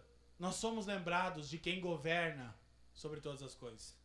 Gente, essa semana, ou semana passada, com os acontecimentos no Rio de Janeiro, a Fran chegou a passar mal. Teve uma noite muito conturbada lá, né, mano? Muita notícia, muita notícia. Vídeos e vídeos que você viu e eu vi. Terríveis, terríveis, terríveis. E ninguém tá aqui dizendo quem é vítima, quem não é. Todo mundo é pecador. E essa discussão política não interessa agora pra nós. Se foi bom, se foi ruim. Eu posso dizer pra vocês, foi ruim. Porque Deus não tem prazer na morte do ímpio. Então, entendeu? Foi ruim porque policiais morreram, foi ruim porque bandidos morreram sem o evangelho. Então foi ruim porque depois que Adão pecou, as coisas debaixo do sol são complicadas. E amanhã eu pretendo pregar sobre Eclesiastes. Então venha, que amanhã é o dia do Senhor. Hoje deu boa, né? Porque a gente garante que a galera vem amanhã. Vamos ver quem vai vir. Porque nós não vamos fazer como Josué. Não, eu vou estar aqui. Não, eu e você temos de estar aqui. E se chover canivete, a gente vai desviando dos canivetes. Então, olha só. Apocalipse 4. Vai lá. E a gente vai ler. Porque a primeira coisa que o domingo faz é nos lembrar quem governa sobre todas as coisas. Versículo 1, Apocalipse 4, 1. Quem achou aí, gente, diga amém. Depois dessas coisas olhei, e eis não somente uma porta aberta no céu, como também a primeira voz que ouvi, aquela lá, ó, como de trombeta ao falar comigo, dizendo, sobe aqui, e te mostrarei o que deve acontecer depois dessas coisas. Segura, para, deixa a Bíblia aberta, olha pra mim. A gente está terminando. Presta atenção. João acabou de descrever a condição da igreja de Laodiceia. Capítulo 3. Pegue seus olhos ali e olha para cima ali, você vai ver. E é terrível. Sabe por que é terrível? Porque a igreja está num contexto de perseguição. Há um governo déspota que está se opondo ao evangelho. Então irmãos estão morrendo no mundo e o Jesus não vem. E a igreja está sofrendo aquela perseguição. E aí o problema não é a perseguição. O problema é a deteriorização da igreja. Porque ser perseguido, historicamente, parece que coloca a igreja no eixo. Mas o problema é que a igreja de Laodiceia é descrita como uma igreja que está morta. Que tem nome de que vive, mas que não é nem quente nem frio. É tipo esse assim, hoje eu não estou com vontade. Ah, não gostei muito desse sermão. E quem disse que você tem que gostar, você tem só que obedecer. Porque não são as minhas opiniões, uma vez mais, meus irmãos. Se isso ainda não está claro, não são divagações da minha cabeça, é a palavra de Deus. Então, o quadro de Apocalipse 3 é perseguição externa, deteriorização interna. Terrível. E João está escrevendo aquilo e muito provavelmente João falou, cara, meu Deus, então deu ruim. Porque fala a verdade, gente, quando você liga o seu aparelho televisor, olha o mundo que a gente está vivendo, gente. A morte daquele rapaz, o Charlie Kirk, eu particularmente nunca tinha ouvido falar dele. Não sei se vocês sim, eu nunca tinha ouvido falar dele. E quando eu fui falar sobre a morte dele, eu acabei me emocionando. E uma pessoa que estava no culto falou que eu era de direita, conservador, porque eu chorei. Eu falei, meu Deus, o cara levou um tiro na cara, na frente dos filhos dele. Vocês acham que eu tenho que achar isso normal? E eu disse, e o que é pior? E ainda disse isso, né, amor? O cara ser assassinado na frente dos filhos de uma multidão. Então você imagina que aquelas crianças vão crescer tendo acesso àquele vídeo. Gente, só Cristo pode operar no coração dessas crianças. Certo? Ou o pai do atirador. Se você não sabe, um irmão em Cristo que entregou o filho, sabendo, não é Brasil. Não é Brasil, não. Brasil paga. Não. Cadeira elétrica. Vai morrer. Pode escrever o que eu tô falando. Só esperar quando você vai ligar a tua televisão. Hoje vai morrer o atirador. Morte. É pena capital. O pai sabia. E o pai entregou o filho. Cara do céu. Meu Deus. O pai entregou o... Meu Deus. A gente passou aquela semana conturbada. E poucos tempos atrás, o Trump levou um tiro na cara. E a grande verdade é que se a cabeça dele tá 1 centímetro pra cá, nós seríamos a geração que viu o presidente da maior potência do planeta ter os miolos explodidos diante de bilhões de espectadores. Que mundo que é esse, gente? Eu não tô falando sobre posição política, sobre quem devia morrer ou não devia. Que mundo que é esse? E daí vai ter uma operação no Rio de Janeiro que tem muito tráfico e enfileiram corpos e o mundo inteiro tá vendo aquilo. E você tá opinando na internet. Meu irmão, tema a Deus. Então, se a gente deixar de estar no Senhor e com o povo criado, redimido e reunido, o domingo recalibra o nosso coração. O dia do Senhor lembra. Calma, calma. Não é Trump, não é Lula, não é Bolsonaro, não é Putin. Calma. Cristo é o Senhor. Olha o que o próximo versículo diz. E lembra? Perseguição externa, deteriorização interna. Olha o que ele diz. Então eu estava lá, vi aquele quadro e uma voz me disse, sobe aqui. Olha que legal, gente. Eu vou te mostrar o que vai acontecer.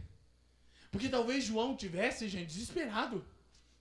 E aí o texto diz, olha, acompanha comigo. Versículo 2.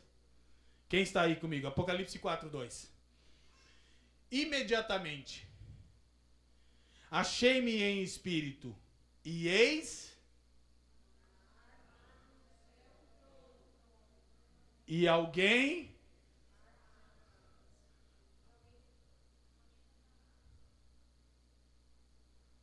Entendeu o recado de João? João entendeu. Ele estava aqui, ó, na terra. Perseguição externa. Cristãos sendo mortos. Como isso segue acontecendo? Você tem visto o que está acontecendo na Nigéria? Não vai tanto para a mídia. Cristãos sendo mortos aos montantes. Escuta. Deteriorização interna. Pastor que pega todo mundo, que vai preso, que depois faz vídeo, abre igreja de novo, enche de novo.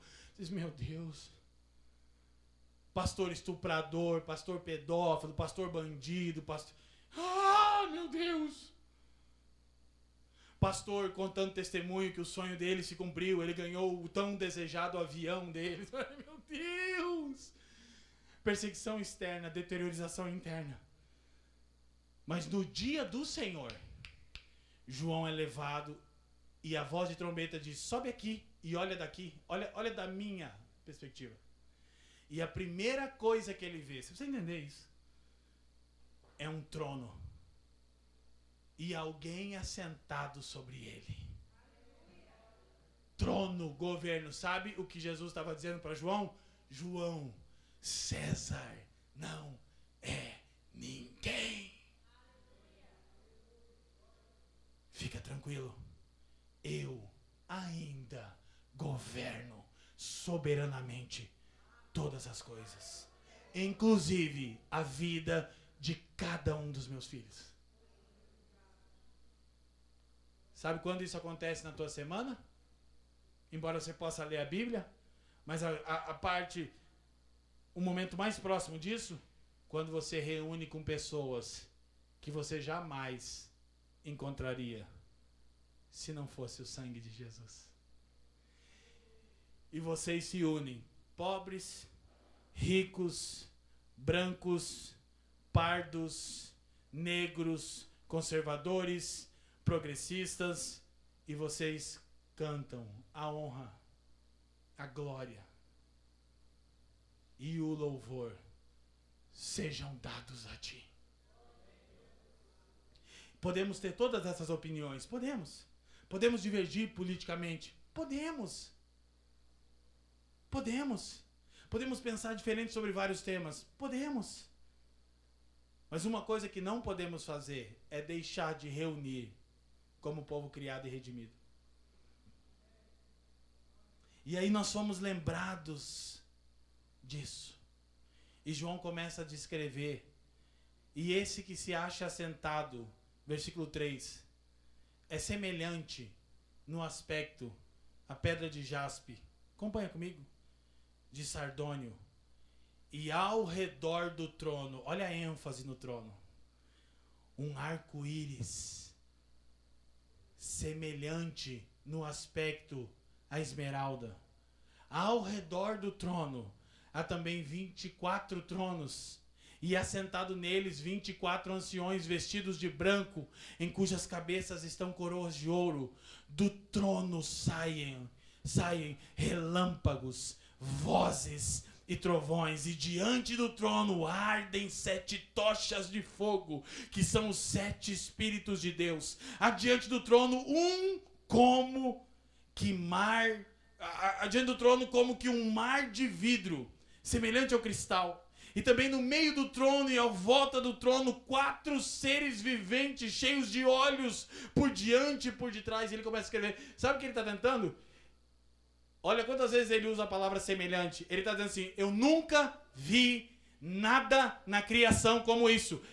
Me lembra um arco-íris. É semelhante à esmeralda. É como se fosse um grande mar de vida. Meu, que visão gloriosa! O Cristo de Deus em glória no trono.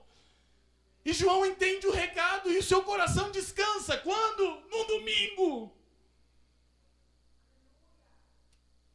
Ele lembra que, embora pareça que a perseguição vai triunfar e que a deteriorização interna vai prosperar, Cristo está no trono.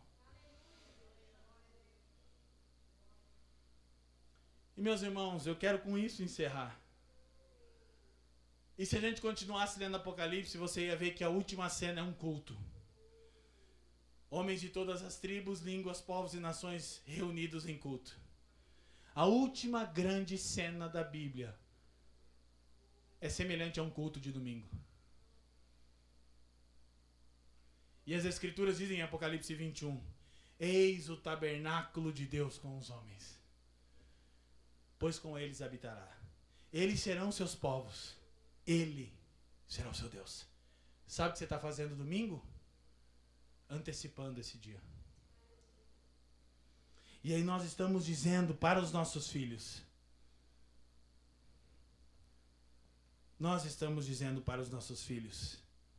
Filhos, a realidade não é apenas aquilo que vocês podem ver com seus próprios olhos. Há alguém assentado no trono. Domingo a gente vai de novo para a igreja? Sim, porque há um que venceu. E a gente vai ter o grande ato, manifestação política, amanhã. Que hora que é, gente? 19? 18. Amanhã vai ter uma grande manifestação política aqui, gente. 18 horas. É o que o Brasil precisa mesmo, amanhã 18 horas. A manifestação política que vai dizer, não. Não Bolsonaro. Não Lula. Não Trump. Não Putin. Não. Meros homens que darão conta ao Senhor. Cristo é o Senhor. E aí, o culto é resumido nisso aqui: encenação, antecipação, proclamação. Lê comigo lá. 1, 2, 3. Primeiro, quando nós nos reunimos aqui, nós encenamos o quê? A última grande cena da Bíblia. Gentes de todas as nações ao redor do trono. Um dia a gente vai estar reunido com o irmão do pé do Ararat. E ele vai estar adorando com as características de alguém que mora naquela região. Uma coisa linda é que a igreja não é uniforme. E não tem que pensar em unidade como uniformidade. Porque João diz que é homens de todas as tribos, línguas, povos e nações. Sabe por quê?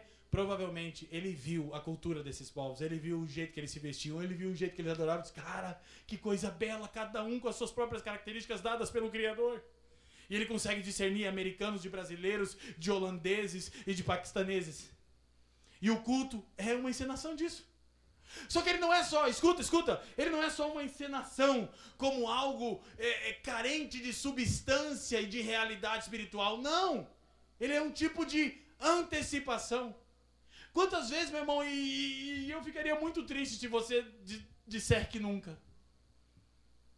Quantas vezes nós estamos adorando ao Senhor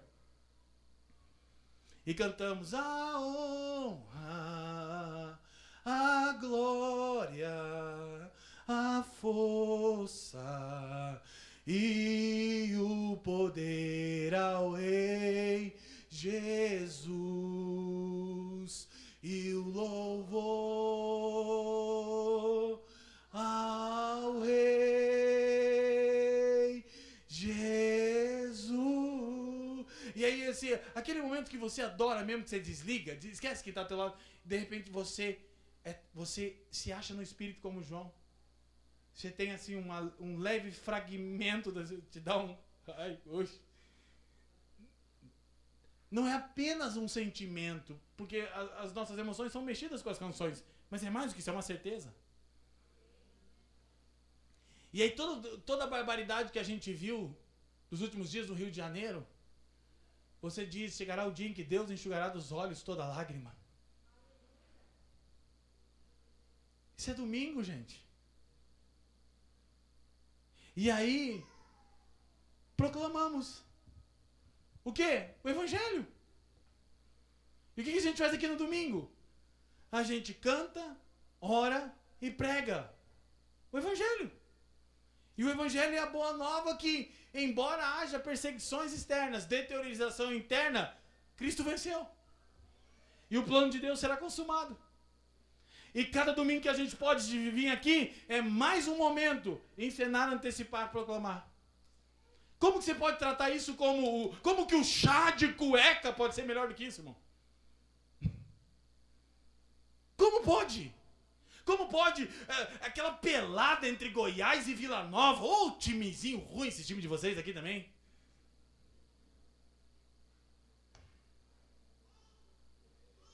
Gente, presta atenção, eu sou apaixonado por futebol. Só que o futebol era um ídolo pra mim. Certa feita, um jogador inglês disse agora, eu tava conversando com o Alisson sobre isso. O cara falando sobre o poder do futebol, que começou na Inglaterra. O jogador disse pro repórter, você tá me perguntando sobre o poder do futebol? Ele disse assim, o futebol é tão poderoso que tomou o dia de Deus.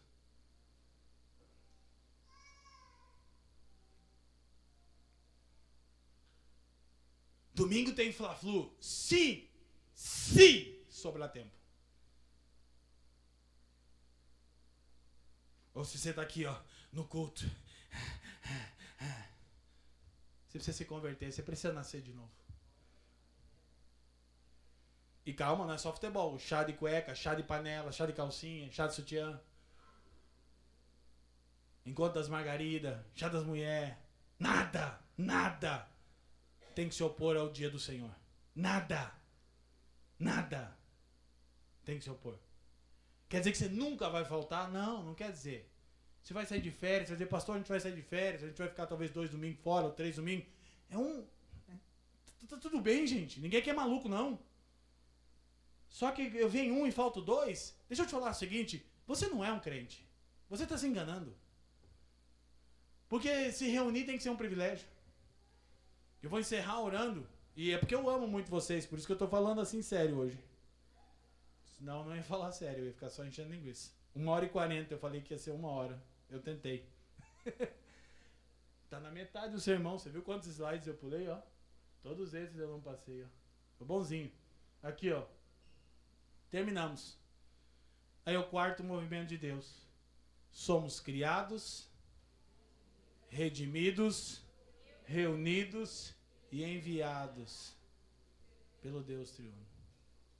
Aí quando o domingo acaba, o que acontece? A gente volta para a nossa vidinha e para visitar Deus só domingo? Não, a gente sai enviado para contar os grandes feitos de Deus. E aí volta a pergunta, a quem você está evangelizando? Porque calma, você pode achar que é duro só eu mostrar que você não valoriza o domingo. Valorizar o domingo é evangelizar na segunda. A quem você está discipulando? Quem é um cristão mais novo que você olhou chegando na comunidade e disse, eu vou caminhar do lado desse irmão, eu vou caminhar do lado dessa irmã. Eu vou me reunir para ler a Bíblia com ele. Com ela. Já sei, não tem tempo, né? Você tem que trabalhar, né? Viu onde é que está o problema? Porque no fim de todas as coisas, meus irmãos, é uma questão de devoção. E uma das maneiras mais eficazes de você saber quem é seu Deus é respondendo uma pergunta bem simples. Quem tem seu tempo e sua agenda? Este é seu Deus. Pastor, eu tenho que trabalhar. Sim, eu também. Mas no trabalho você serve a Deus. Você prega o evangelho. Pastor, eu quero prosperar. Tá tudo bem.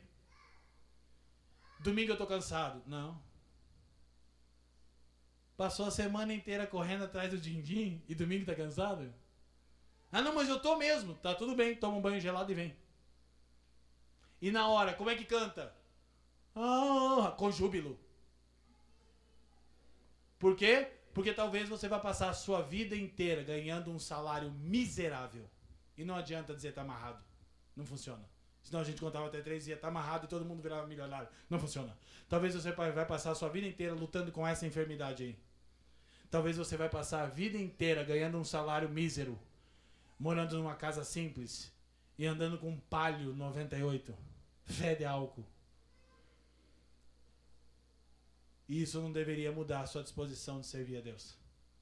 Porque ao final de tudo, a grande dádiva de Deus você tem, que é a vida eterna em Cristo Jesus. Feche os seus olhos. Pai, nós te damos graças nessa noite, te louvamos. Senhor, obrigado pelo privilégio de estarmos reunidos aqui e durante 1h45 conversarmos sobre a sua palavra. Senhor, tudo o que eu ensinei para o meu irmão, eu não estou livre de obedecer com a Fran, com o Benjamin. Eu quero te pedir de todo o meu coração, pelos seus filhos que estão aqui, pela igreja em Curitiba, pela minha família biológica, mas também pela família estendida que é a igreja. Senhor, nós não queremos criar ídolos para nós. Nós queremos sim cuidar da nossa família, há um mandato bíblico claro para isso, mas não queremos abraçar a familiolatria e usar a agenda da nossa casa para se opor à nossa família estendida, que é o seu povo redimido e reunido. Senhor, nos ajuda a entender que cada domingo que nós nos reunimos aqui, nós somos consolados e relembramos que você reina. Nós somos encorajados a proclamar essa notícia ao mundo, Senhor. Senhor, eu sei que há irmãos aqui que sofrem, há pessoas com desafios financeiros, há pessoas com problemas de saúde, há pessoas com tantas outras coisas, e eu oro por esses irmãos para que você intervenha na vida deles segundo a sua vontade. Mas em especial eu oro para que os olhos do entendimento de cada um de nós seja aberto nessa noite, Senhor. Possamos entender que no meio de tantos e tantos afazeres, e muitos deles são afazeres que você abençoa, eles não estão em oposição à reunião da igreja, mas eles não devem ter o primeiro lugar, Senhor. Nós queremos, Senhor, celebrar domingo após domingo a verdade de que você foi levantado dentre os mortos e mudou para sempre como as coisas são. Eu oro pelos meus irmãos e pelas minhas irmãs aqui. Eu oro por todos aqueles que estão servindo aqui nessa igreja local. Senhor, faça dessa comunidade um testemunho para Goiânia, Senhor. Pessoas que não estão apenas, Senhor, envolvidas com ativismo religioso, com programações sociais, com cunho religioso, mas pessoas que estão semana após semana se edificando mutuamente nas casas e também relembrando quem venceu no domingo, Senhor. Eu oro e peço que a sua palavra seja internalizada em cada um de nós. E eu quero dizer, Senhor, todos nós, a começar por mim, precisamos de Ti. Senhor, lava os nossos corações, Senhor. Lava as nossas mentes com a sua palavra, Senhor. Senhor, trabalha no nosso interior com o seu Espírito para que Te sirvamos com mais alegria, com mais júbilo, Senhor. Nos perdoa porque por vezes nossa boca está cheia de murmurações e de reclamações. Nos perdoa porque um sermão de 1h40 pode ser muito, mas nós assistimos séries de 5, 6, 7, 8 episódios sem parar. Senhor, tenha misericórdia da nossa hipocrisia. Ajuda-nos a valorizar a sua palavra, ajuda-nos a valorizar a igreja reunida. Nós usamos horas e horas, nós passamos 2, 3 horas na internet todos os dias e nós não nos irritamos, mas o sermão nos irrita, Senhor. O pastor nos encorajar a cultuar nos irrita. Senhor, salva-nos de nós mesmos. Tem misericórdia de nós, Senhor. Essa é a minha oração, não apenas pelos meus irmãos, mas por mim, pela Fran, pelo bem. Não nos deixa perecer na loucura e na vaidade, Senhor. Nos leva a entender, Senhor, que a reunião do seu povo é central na sua obra redentora. Você nos cria, nos redime, nos reúne e nos envia. E hoje somos enviados aqui para o louvor da sua glória, Senhor. Nós oramos e te agradecemos no precioso nome de Jesus. Amém e amém. Amém, meus irmãos. Deus abençoe vocês. Obrigado.